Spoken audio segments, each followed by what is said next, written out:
बलगलूला बिकमालिही कशफद्दुजा बिजमालिही हसनत जमियो खिसालिही सल्लु अलैहि वालिही। बलगलूला बिकमालिही कशफद्दुजा बिजमालिही हसनत जमियो खिसालिही सल्लु अलैहि वालिही।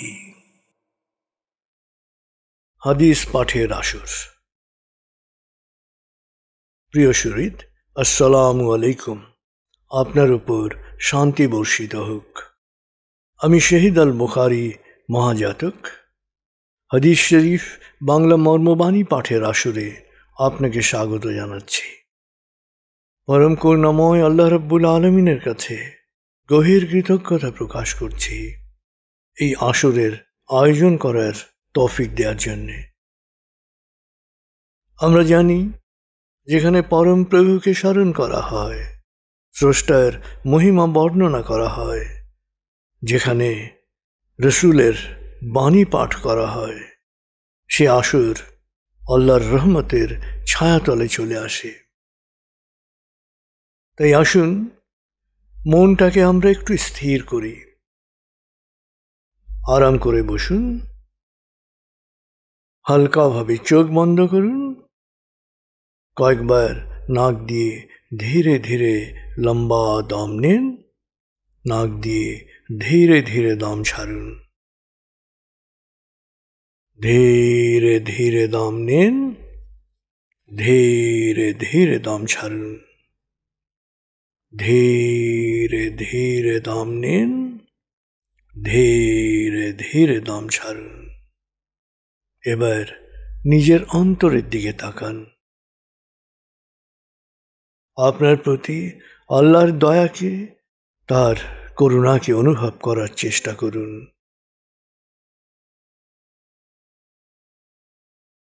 খুব ধীর লয়ে মনে মনে বলতে থাকুন, আল্লাহ আল্লাহ আল্লাহ আল্লাহ আল্লাহ আল্লাহ আল্লাহ আল্লাহ আল্লাহ আল্লাহ আল্লাহ।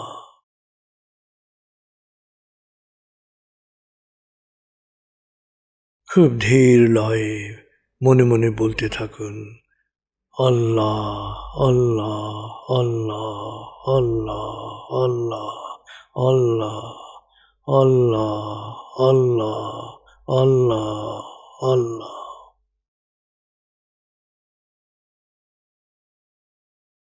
আল্লাহর স্মরণ, আল্লাহর জিকির মনে সবসময় শান্তির একটা প্রবাহ নিয়ে আসে। আল্লাহ আল্লাহ আল্লাহ আল্লাহ আল্লাহ আল্লাহ আল্লাহ।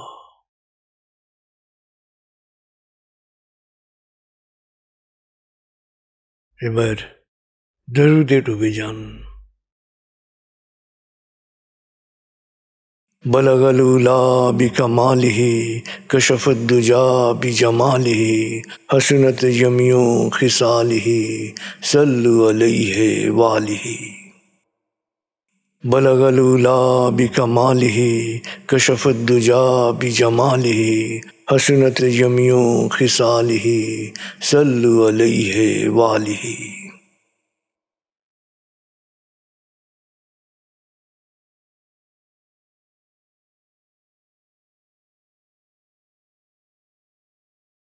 মহানবীর বাণী শোনার জন্যে আপনার প্রস্তুতি সম্পন্ন হয়েছে। আপনার মন এখন বাণীর গভীরে প্রবেশ করতে পারবে। হাদিস পাঠের আসরের ৭বিংশ পর্বে আজ আমরা শুনব হাদিস শরীফ বাংলা মর্মবাণীর রোগ নিরাময় ও রোগী দেখতে যাওয়া প্রসঙ্গের 1094 থেকে 1112।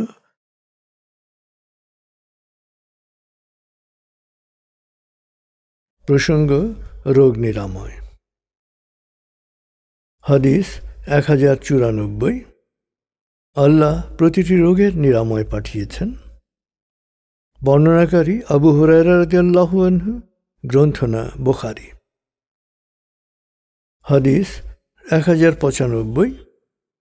বিশ্বাস বা ঈমানের পর তোমার প্রতি স্রষ্টার সবচেয়ে বড় নিয়ামত হচ্ছে স্বাস্থ্য ও সুস্থতা। বর্ণনাকারী আবু বকর সিদ্দিক রাদিয়াল্লাহু আনহু, গ্রন্থনা আহমদ। হাদিস 1096। তোমার উপর তোমার শরীরের হক রয়েছে, অতএব শরীরের হক ঠিকভাবে আদায় করো। বর্ণনাকারী আবু জুহাইফা রাদিয়াল্লাহু আনহু, গ্রন্থনা বুখারী। হাদিস 1097। মানুষ সাধারণভাবে আল্লাহ প্রদত্ত দুটি নিয়ামত, স্বাস্থ্য ও সম্পদের ক্ষেত্রে সময় ও অর্থের সবচেয়ে বেশি অপচয় করে, ফলে যতটা ইবাদত করা উচিত ছিল তা করতে সে ব্যর্থ হয়। বর্ণনাকারী আবদুল্লাহ ইবনে আব্বাস রাদিয়াল্লাহু আনহু, গ্রন্থনা বুখারী। হাদিস 1098। যখন আল্লাহ কোনো বিশ্বাসীকে দৈহিক রোগ ব্যাধি দেন, সুস্থ অবস্থায় সে যে কাজ বা আমল করত, অসুস্থতার পুরো সময়টাতে তার আমল নামায় সে নেকিগুলোই লেখা হতে থাকবে। আল্লাহ তাকে নিরাময় করলে তিনি তাকে সকল গুনাহ থেকে মুক্ত করে দেন, আর যদি মৃত্যু দান করেন তবে তাকে ক্ষমা করে দেন। বর্ণনাকারী আনাস ইবনে মালিক রাদিয়াল্লাহু আনহু, গ্রন্থনা বুখারী হাকিম। হাদিস 1099। যখন কোনো বিশ্বাসী বিপদ আপদ, রোগ শোক, দুঃখ কষ্ট, দীর্ঘমেয়াদী ব্যথা বেদনা, আঘাত, দুর্ঘটনা, দুর্বলতায় আক্রান্ত হয়, তখন আল্লাহ এগুলোকে তার গুনাহর কাফফারা করে দেন, যদি সে ধৈর্য ধরে। বর্ণনাকারী আবু সাঈদ রাদিয়াল্লাহু আনহু, আবু হুরায়রা রাদিয়াল্লাহু আনহু, গ্রন্থনা মুসলিম আহমদ মুফরাদ। হাদিস 1100। আল্লাহ বলেন, হে মানুষ, আমি যখন তোমার সবচেয়ে প্রিয় দুটি জিনিস, দু চোখ তোমার কাছ থেকে নিয়ে নিই, আর দৃষ্টিশক্তি হারানোর পরও তুমি যখন ধৈর্যশীল থাকো, তখন আমি তোমাকে পুরস্কৃত করব জান্নাত দিয়ে। বর্ণনাকারী আবু উমামা রাদিয়াল্লাহু আনহু, আনাস রাদিয়াল্লাহু আনহু, গ্রন্থনা মুফরাদ। হাদিস 1101। মান্না বা মাশরুমের পানি চোখের রোগ নিরাময় সহায়ক। বর্ণনাকারী সাঈদ ইবনে যায়েদ রাদিয়াল্লাহু আনহু, গ্রন্থনা বুখারী মুসলিম। হাদিস 1102। মৃত্যু ছাড়া সকল রোগের নিরাময় কালো জিরায় আছে। বর্ণনাকারী আবু হুরায়রা রাদিয়াল্লাহু আনহু, গ্রন্থনা তিরমিজি ইবনে মাজাহ। হাদিস 1103। জ্বর জাহান্নামের আগুনের উত্তাপের খুবই নগণ্য একটা নমুনা, তোমরা পানি দিয়ে তা ঠান্ডা করো। বর্ণনাকারী আয়েশা রাদিয়াল্লাহু আনহা, গ্রন্থনা বুখারী মুসলিম। হাদিস 1104। তোমরা জ্বরকে গালি দিও না। কামারের হাঁপড় যেভাবে লোহার মরিচা পরিষ্কার করে, তেমনি জ্বর তোমাকে গুনাহমুক্ত করে। বর্ণনাকারী জাবির ইবনে আবদুল্লাহ রাদিয়াল্লাহু আনহু, গ্রন্থনা মুসলিম ইবনে হিব্বান। প্রসঙ্গ রোগী দেখতে যাওয়া। হাদিস 1105। রোগীদের দেখতে যাও এবং সব যাত্রায় অংশ নাও, তাহলে আখিরাতের কথা বেশি বেশি মনে পড়বে। বর্ণনাকারী আবু সাঈদ খুদরি রাদিয়াল্লাহু আনহু, গ্রন্থনা বুখারী ইবনে হিব্বান। হাদিস 1106।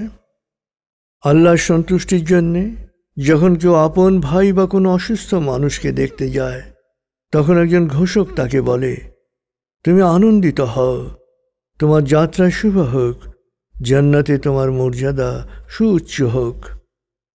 বর্ণনাকারী আবু হুরায়রা রাদিয়াল্লাহু আনহু, গ্রন্থনা তিরমিজি ইবনে মাজাহ আহমদ। হাদিস 1107। কেউ যখন কোনো অসুস্থ মানুষকে দেখতে যায়, তখন সে আল্লাহর রহমতের ছায়ায় প্রবেশ করে। যতক্ষণ পর্যন্ত সে রোগীর সাথে থাকে ততক্ষণ পর্যন্ত সে রহমত দ্বারা পুরস্কৃত হতে থাকে। বর্ণনাকারী আলী ইবনে আবু তালিব রাদিয়াল্লাহু আনহু, গ্রন্থনা ইবনে মাজাহ। হাদিস 1108। রোগীকে দেখতে গিয়ে নবীজি সাল্লাল্লাহু আলাইহি ওয়াসাল্লাম বললেন, ইনশাআল্লাহ তুমি গুনাহমুক্ত হবে, সুস্থ হবে। বর্ণনাকারী আব্দুল্লাহ ইবনে আব্বাস রাদিয়াল্লাহু আনহু, গ্রন্থনা বুখারী। হাদিস 1109। যখন তুমি কোনো পীড়িতকে দেখতে যাও তখন তাকে সান্ত্বনা দাও এবং বলো তুমি সুস্থ ও দীর্ঘজীবী হবে। বর্ণনাকারী আবু সাঈদ খুদরি রাদিয়াল্লাহু আনহু, গ্রন্থনা মিশকাত। হাদিস 1110। রোগীকে দেখতে গেলে তার পাশে বসবে, মৃদু স্বরে কথা বলবে। সেখানে উপস্থিত কারো সাথে কোনো বিষয়ে তর্ক বিতর্কে জড়িয়ে পড়বে না। বর্ণনাকারী আব্দুল্লাহ ইবনে আব্বাস রাদিয়াল্লাহু আনহু, গ্রন্থনা মিশকাত। হাদিস 1111। রোগীকে দেখতে গিয়ে সেখানে বেশিক্ষণ বসে থাকবে না। অবশ্য কারো উপস্থিতি যদি রোগী বেশি পছন্দ করে তবে ভিন্ন কথা।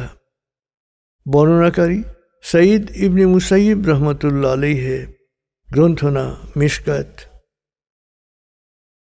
হাদিস 1112।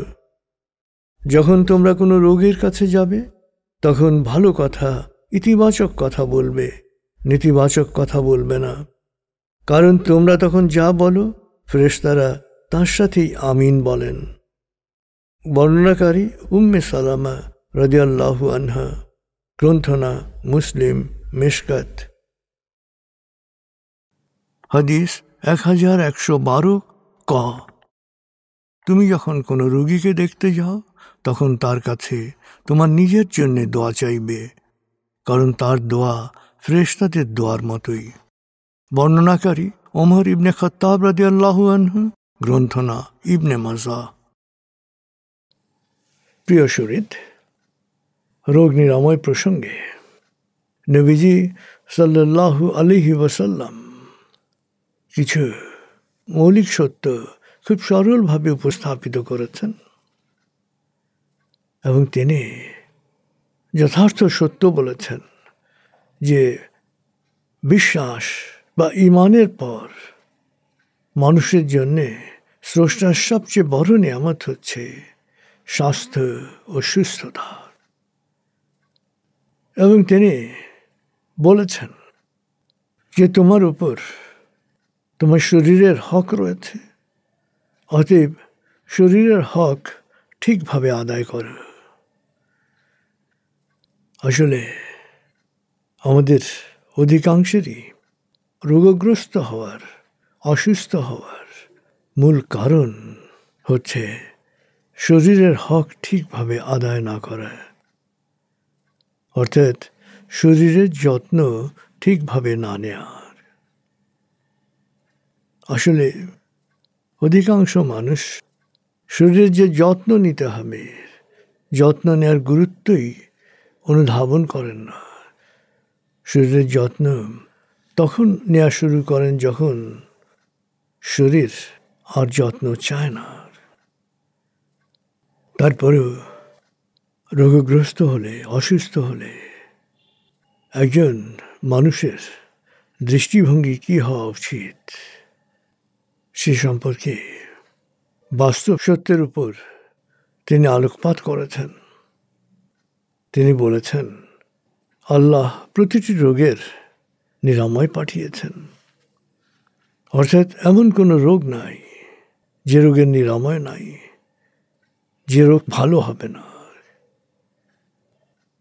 গবেষকরা পর্যবেক্ষণে দেখেছেন যে পৃথিবীতে যত জটিল রোগ আসুক সেই রোগ থেকে কেউ না কেউ ভালো হয়েছে। অর্থাৎ যিনি ভালো হয়েছেন, সুস্থ হয়েছেন, তিনি যে কোনোভাবে হোক নিরাময়ের সূত্র লাভ করেছেন। আমরা কোয়ান্টামে বলি যে নিরাময়ের সূত্র খুব পরিষ্কার। এক হচ্ছে যে বিশ্বাস করতে হবে স্রষ্টার উপর, যে স্রষ্টা যে কোনো রোগ নিরাময় করতে পারেন। যেহেতু স্রষ্টা যে কোনো রোগ নিরাময় করতে পারেন এবং তিনি বলেছেন যে এমন কোনো রোগ নাই যার নিরাময় তিনি পাঠাননি। অতএব বিশ্বাসটাকে প্রবল করতে হবে এবং এর সাথে 4টি সূত্র প্রয়োগ করতে হবে, যেটাকে আমরা বলি ধ্যান, দোয়া, দান, দাওয়া। 75% রোগের জন্যে, এই রোগগুলো যেহেতু মনোদৈহিক, এর জন্য আসলে দাওয়া বা ওষুধের কোনো প্রয়োজন নেই। ধ্যান, দোয়া এবং দান অর্থাৎ সাদাকা এই রোগগুলো থেকে নিরাময়ের জন্যে যথেষ্ট। বাকি 25% রোগ, যেটা ব্যাকটেরিয়া ভাইরাস জনিত, ওষুধ বা সার্জারির পার্শ্ব প্রতিক্রিয়া জনিত, এই 25% রোগের জন্যে ধ্যান, দোয়া, দানের পাশাপাশি ওষুধ প্রয়োজন। তো আমরা সবসময় বলি কোন ডক্টরের কাছে যাবেন? যে ডাক্তার আপনার কথা মনোযোগ দিয়ে শোনেন এবং কম ওষুধ লেখেন। আর শরীরের হক যদি ঠিকভাবে আদায় করেন, আপনার অসুস্থতার পরিমাণ এমনিতেই অনেক কমে যাবে। আমরা আলোচনা করছিলাম শরীরের হক ঠিকভাবে আদায় করা, অর্থাৎ শরীরের যত্ন ঠিকভাবে নেওয়ার। কোয়ান্টামে আমরা যত্নায়নে 5টা সূত্র কাজে লাগাই। 1 হচ্ছে দম, 2 হচ্ছে আহার, 3 হচ্ছে ব্যায়াম, 4 হচ্ছে পরিষ্কার পরিচ্ছন্নতা, 5 হচ্ছে ছন্দায়ন। দম তো আমরা বুঝি যে নিয়মিত দমের চর্চা করা, প্রাণায়ামের চর্চা করা, ব্রিদিং এক্সারসাইজ করা। 2 হচ্ছে আহার, যে স্বাস্থ্যসম্মত পরিমিত খাদ্যাভ্যাস গড়ে তোলা। 3 হচ্ছে ব্যায়াম, শরীরটাকে সবসময় কাজ দিয়ে রাখা, সবসময় কাজের মধ্যে থাকা।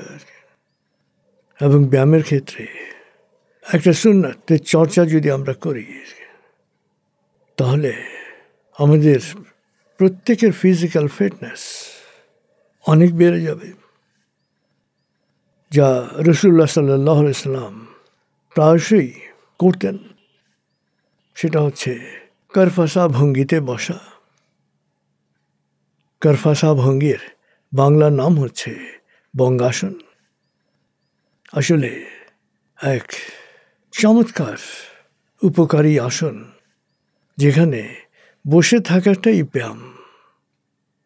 শুধু বসে থাকার মধ্য দিয়ে পা, হাঁটু, গোড়ালি, উরু, কোমর, নিতম্ব এবং তলপেটের যত অঙ্গ, প্রত্যেকটা অঙ্গের চমৎকার ব্যায়াম হয়, চমৎকার উপকার হয়।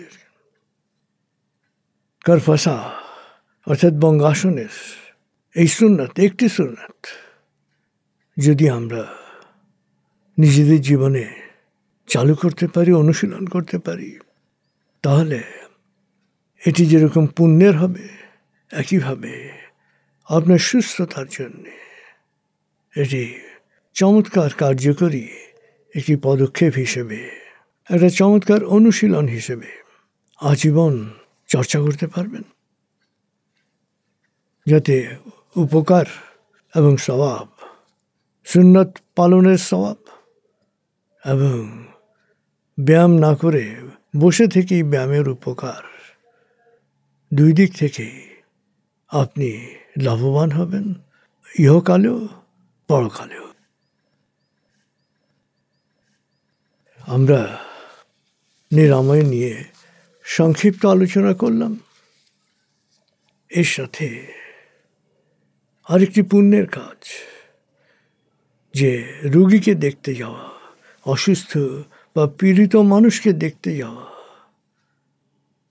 এটাও অত্যন্ত পুণ্যের এবং একটা বড় আমল।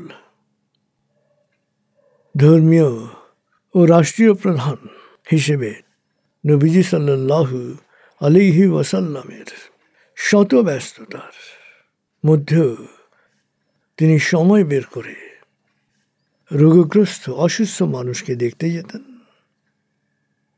এবং হাদিস শরীফে পরিষ্কার বলা হয়েছে যে একজন বিশ্বাসীর ওপর আরেকজন বিশ্বাসীর যে 5টি অধিকার রয়েছে, তার একটি হলো সে অসুস্থ হলে তাকে দেখতে যাওয়ার,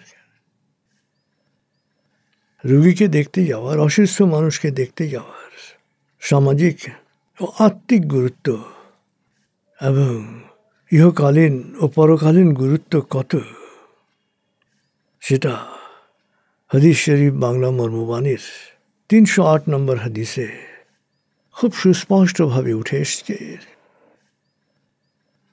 আবু হুরায়রা রাদিয়াল্লাহু আনহু বর্ণিত এই হাদিসে বলা হয়েছে, মহাবিচার দিবসে মহামহিম আল্লাহ অনুযোগ করবেন, হে আদম সন্তান, আমি অসুস্থ ছিলাম, তুমি আমাকে দেখতে যাওনি। অভিযুক্ত তখন আরজ করবে, প্রভু হে, তুমি তো মহাবিশ্বের প্রতিপালক, তুমি কিভাবে অসুস্থ হতে পারো? আমি কোথায় তোমাকে দেখতে যাব? আল্লাহ বলবেন, তুমি কি জানতে না যে অমুক অসুস্থ ছিল? তুমি তাকে দেখতে যাওনি। তুমি কি জানতে না যে তাকে দেখতে গেলে সেখানেই আমাকে পেতে? আসলে এই হাদিসে থেকে আমরা বুঝতে পারি একজন অসুস্থ মানুষ, রোগী, সে সরাসরি আল্লাহর সান্নিধ্যে থাকে। আপনি যখন তাকে দেখতে যান তখন শুধু সামাজিক মানবিক দায়িত্ব আপনি পালন করছেন না, আপনি আসলে আল্লাহর সান্নিধ্য লাভ করছেন। এবং এই বক্তব্যের প্রতিধ্বনি অন্যান্য হাদিসেও আমরা দেখতে পাই। আলী ইবনে আবু তালিব রাদিয়াল্লাহু আনহু বর্ণিত 1107 নম্বর হাদিসে পরিষ্কার বলা হয়েছে, কেউ যখন কোনো অসুস্থ মানুষকে দেখতে যায় তখন সে আল্লাহর রহমতের ছায়ায় প্রবেশ করে। যতক্ষণ পর্যন্ত সে রোগীর সাথে থাকে ততক্ষণ পর্যন্ত সে রহমত দ্বারা পুরস্কৃত হতে থাকে। নবীজি সাল্লাল্লাহু আলাইহি সাল্লাম যে শুধু অসুস্থ অনুসারীদের দেখতে যেতেন তা নয়, মদিনায় বসবাসরত ভিন্ন ধর্মাবলম্বীরাও অসুস্থ হলে তাদের বাড়িতেও যেতেন।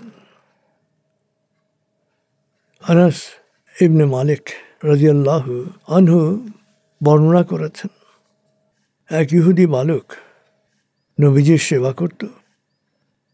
সে অসুস্থ হলে নবীজি সাল্লাল্লাহু আলাইহি ওয়াসাল্লাম তার বাড়িতে তাকে দেখতে যান। তবে যখন রোগীকে দেখতে যাবেন তখন আমাদের কয়েকটি শুদ্ধাচার মেনে চলা উচিত। এক হচ্ছে সময় দেখে যাওয়া উচিত। পারতপক্ষে খুব ভোরবেলা, খাবারের সময় কিংবা গভীর রাতে রোগীর বাড়িতে উপস্থিত না হওয়াই বাঞ্ছনীয়। এবং সবচেয়ে ভালো হবে কখন গেলে সুবিধা হয় এই সময়টা পরিবারের সদস্যদের কাছ থেকে আগে জেনে নেওয়া।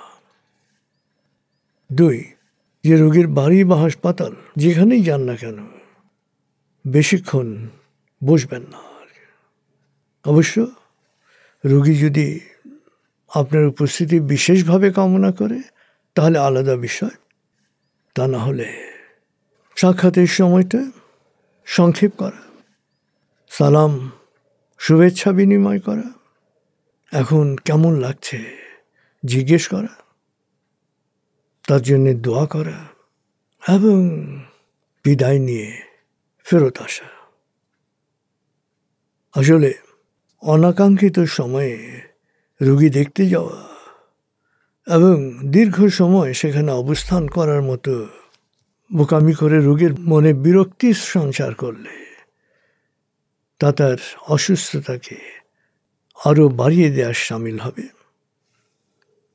3 নম্বর, রোগীর সাথে কি কথা বলবেন এটাও গুরুত্বপূর্ণ। তার পাশে বসুন, কেমন অনুভব করছে মৃদু স্বরে জিজ্ঞেস করুন। ভালো ও ইতিবাচক কথা বলুন, কোনো নেতিবাচক কথা বলবেন না। তাকে সাহস দিন, তাকে বলুন ইনশাআল্লাহ আপনি সুস্থ হয়ে উঠবেন, দীর্ঘজীবী হবেন এবং এই রোগের মধ্য দিয়ে আল্লাহ আপনাকে গুনাহমুক্ত করবেন। কখনো রোগের ব্যাপারে বিস্তারিত জানতে চেয়ে রোগীকে পেরেশান করবেন না। সবচেয়ে ক্ষতিকর জিনিস হচ্ছে এর আগে এই রোগে কারা আক্রান্ত হয়েছে বা কত কষ্ট পেয়ে মারা গেছে এ জাতীয় ফালতু আলাপ করে রোগী ও তার পরিবারকে দুশ্চিন্তায় ফেলা। অতএব রোগীর সামনে বা রোগীর পরিবারের সাথে নেতিবাচক কোনো কথা বলবেন না, বরং রোগীর সাথে সম্পর্ক অনুসারে সুযোগ থাকলে ডান হাত দিয়ে তাকে স্পর্শ করুন, তার জন্য দোয়া করুন। হে আল্লাহ, হে মানুষের প্রতিপালক, তুমি তার কষ্ট দূর করে দাও, তুমি তাকে নিরাময় করো, তুমি নিরাময়কারী, তোমার নিরাময় ছাড়া আর কোনো নিরাময় নেই, তুমি তাকে পূর্ণ নিরাময় প্রদান করো। নবীজি সাল্লাল্লাহু আলাইহি ওয়াসাল্লাম রোগীর জন্যে এভাবেই দোয়া করতেন। সাহাবীরাও অসুস্থদের নিরাময়ে এই দোয়া করতেন। 4 নম্বর, অসুস্থের কোনো ইচ্ছা আছে কিনা সেটাকে জানার। সে যদি কোনো কিছু ইচ্ছা করে তাহলে সেটা পূরণ করতে সচেষ্ট হওয়ার এবং বিদায়ের আগে যাকে দেখতে গিয়েছেন তার কাছে দোয়া চাওয়ার। নবীজি সাল্লাল্লাহু আলাইহি ওয়াসাল্লাম বলেন, তুমি যখন কোনো রোগীকে দেখতে যাও তখন তার কাছে তোমার জন্য দোয়া চাও, কারণ তার দোয়া ফেরেশতাদের দোয়ার মতোই। অতএব সবসময় যখন রোগীকে দেখতে যাবেন তার জন্যে দোয়া করে এবং তার কাছ থেকে দোয়া চেয়ে তারপর তার কাছ থেকে বিদায় নিয়ে আসবেন। এতে রোগীর কল্যাণ, পাশাপাশি আপনিও কল্যাণের ছায়াতলে, রহমতের ছায়াতলে থাকবেন। এবার সময় নিয়ে একটু অবলোকন করুন রোগীকে দেখতে যাওয়ার ব্যাপারে আপনার আন্তরিকতা কতখানি।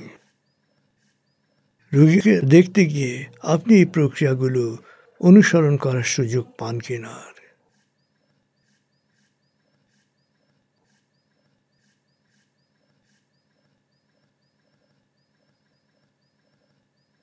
এবার সময় নিয়ে আপনার পরিচিত অসুস্থ যদি কেউ থাকে তার জন্য দোয়া করুন।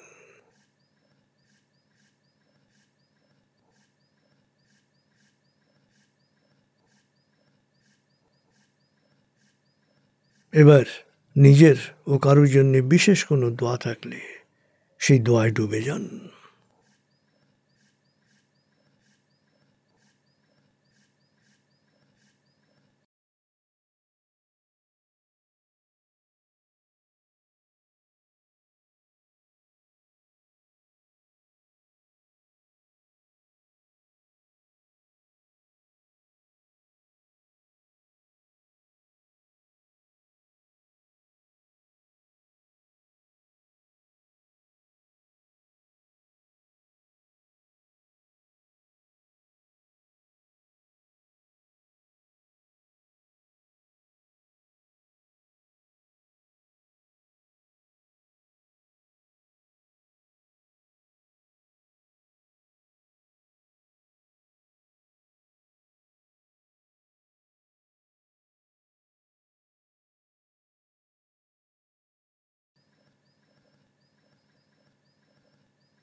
এবার আল কোরআনের দোয়ায় মনোনিবেশ করুন। আল কোরআন দোয়া। আল কোরআনের মূল শিক্ষা শুকরিয়া ও দোয়া। শুকরিয়া ও দোয়া আপাত অসম্ভবকে সম্ভব করে, অন্তরে প্রশান্তি আনে, দুনিয়া ও আখিরাতের কল্যাণকে নিশ্চিত করে। তাই আসুন আমরা দোয়ায় লীন হই। বিসমিল্লাহির রহমানির রহিম। সকল প্রশংসা বিশ্বজাহানের প্রতিপালক হে আল্লাহ তোমারই জন্যে। তুমি দয়াময়, মেহেরবান, প্রতিদান দিবসের মালিক। আমরা শুধু তোমারই ইবাদত করি, শুধু তোমারই সাহায্য চাই। প্রভু হে, তোমার প্রিয়জনদের সহজ সরল আলোকিত পথে আমাদের পরিচালিত করে। প্রভু হে, বিভ্রান্ত অভিশপ্তদের অন্ধকার গহ্বর থেকে তুমি আমাদের রক্ষা করো। আমিন। হে আমাদের প্রতিপালক, আমাদের দুনিয়ার কল্যাণ ও আখিরাতের কল্যাণ দান করো। আগুনের শাস্তি থেকে আমাদের রক্ষা করো। হে আমাদের প্রতিপালক, আমরা ঈমান এনেছি, তুমি আমাদের ক্ষমা করো, তুমি আমাদের করুণা করো, তুমি করুণা নিধান। হে আমাদের প্রতিপালক, সরল পথ প্রদর্শনের পর তুমি আমাদের অন্তরকে সকল প্রকার সংশয় ও বিভ্রান্তি থেকে মুক্ত রাখো। তোমার রহমতের ছায়ায় আমাদের রাখো। নিশ্চয়ই তুমি বেহিসাব দানকারী। হে আমাদের প্রতিপালক, প্রতিদান দিবসে আমাকে, আমার মা বাবাকে এবং সকল বিশ্বাসীকে তুমি ক্ষমা করে দিও। হে আমাদের প্রতিপালক, আমাকে জ্ঞান দান করো। হে আমার প্রতিপালক, আমার মা বাবা শৈশবে যে মমতায় আমাকে লালন করেছেন, তুমিও তাদের উপর সেরকম করুণা বর্ষণ করো। হে আমাদের প্রতিপালক, আমরা আমাদের নিজেদের ওপরে জুলুম করেছি, তুমি ক্ষমা না করলে, দয়া না করলে আমরা ধ্বংস হয়ে যাব। হে আমাদের প্রতিপালক, আমরা একজন আহ্বানকারীর আহ্বানে সাড়া দিয়ে তোমার প্রতি ঈমান এনেছি। অতএব তুমি আমাদের সকল গুনাহ মাফ করো, সকল দোষ ত্রুটি মুক্ত করো এবং সৎকর্মশীলদের কাতারে আমাদের শেষ পরিণতি দাও। হে আমাদের প্রতিপালক, আমাদের সবর ও দৃঢ়তা দান করো, অবিশ্বাসীদের বিরুদ্ধে আমাদের সাহায্য করো। প্রভু হে, শয়তানের কুপ্ররোচনা থেকে আমি তোমার আশ্রয় প্রার্থনা করছি। প্রভু হে, শয়তানকে আমার থেকে দূরে রাখো। হে পরওয়ারদিগার, আমাদের এবং বিশ্বাসী অগ্রণীদের ক্ষমা করো। বিশ্বাসীদের ব্যাপারে সকল প্রকার হিংসা বিদ্বেষ থেকে আমাদের অন্তরকে মুক্ত রাখো। আমি আশ্রয় গ্রহণ করছি প্রভাতের স্রষ্টার, আশ্রয় গ্রহণ করছি তার সৃষ্টির অনিষ্ট থেকে, রাতের অন্ধকারের অনিষ্ট থেকে, গ্রন্থিতে ফুৎকার দানকারী ডাইনীদের অনিষ্ট থেকে, হিংসুকের হিংসার অনিষ্ট থেকে, মানুষের অন্তরে গোপনে কুমন্ত্রণা দানকারী জিন ও মানুষের কুমন্ত্রণার অনিষ্ট থেকে, মানুষের অধিপতি, মানুষের উপাস্য, মানুষের প্রতিপালকের নিকট আমি আশ্রয় গ্রহণ করছি। প্রভু হে, তুমি ছাড়া কোনো উপাস্য নাই, তুমি মহাপবিত্র, আমি পাপী, আমি গুনাহগার, আমায় ক্ষমা করো। হে আমাদের প্রতিপালক, তুমি আমাদের এই কাজ কবুল করো। নিশ্চয়ই তুমি সব শোনো, সব জানো। প্রভু হে, আমাকে প্রজ্ঞা দান করো এবং সৎকর্মশীলদের সাথে সংঘবদ্ধ করো। প্রভু হে, আমাকে জালেমের হাত থেকে রক্ষা করো। হে আমার প্রতিপালক, তুমি আমাকে ও আমার সন্তানদেরকে নামাজ কায়েমকারী হিসেবে প্রতিষ্ঠিত করো। প্রভু হে, আমাদের দোয়া কবুল করো। হে আমার প্রতিপালক, দুনিয়া ও আখিরাতের মালিক, আমাকে সমর্পিত ও সৎকর্মশীলদের সাথে সংঘবদ্ধ মানুষ হিসেবে মৃত্যু দান করো। হে আমাদের প্রতিপালক, আমাদের পাপ মোচন করো। সকল বাড়াবাড়ির জন্যে আমাদের ক্ষমা করো, বিশ্বাসে দৃঢ় রাখো, অবিশ্বাসের বিরুদ্ধে বিজয় আমাদের সাহায্য করো। প্রভু হে, আমাদের জালেমের হাতে নিগৃহীত করো না। প্রভু হে, দয়া করো, জালেমের জুলুম থেকে আমাদের মুক্তি দাও। প্রভু হে, আমি অসহায়, তুমি এর প্রতিবিধান করো। হে আমাদের প্রতিপালক, আমাদের যদি ভুল বা ত্রুটি হয় সেজন্য আমাদের পাকড়াও করো না। প্রভু হে, আমাদের পূর্বসূরীদের উপর যেরূপ গুরুভার অর্পণ করেছিলে আমাদের ওপর তেমন ভার চাপিয়ে দিও না। প্রভু হে, আমাদের ওপর সাধ্যাতীত কোনো দায়িত্ব দিও না।